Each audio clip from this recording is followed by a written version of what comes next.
Hello guys, welcome back to the NeTech channel, and in this next video I'll be showing you how you can disable trending searches on your Android device.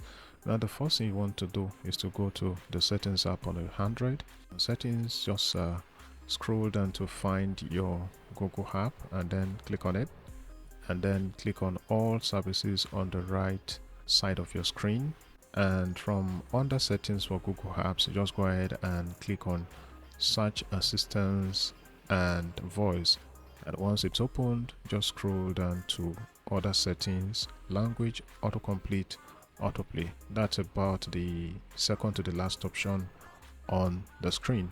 So the next thing from here is to click on autocomplete setting. It's also the second to the last option on this section. Alright, so from here you'll see the first option. It says autocomplete with trending searches. Trending searches include popular searches in your area. So that's what we are trying to disable, and to do that, just have this toggled off, and that way you stop getting trending searches on your Android device. So that's how to go about that. Thank you for watching this video. Kindly like and share the video, and also subscribe to my YouTube channel.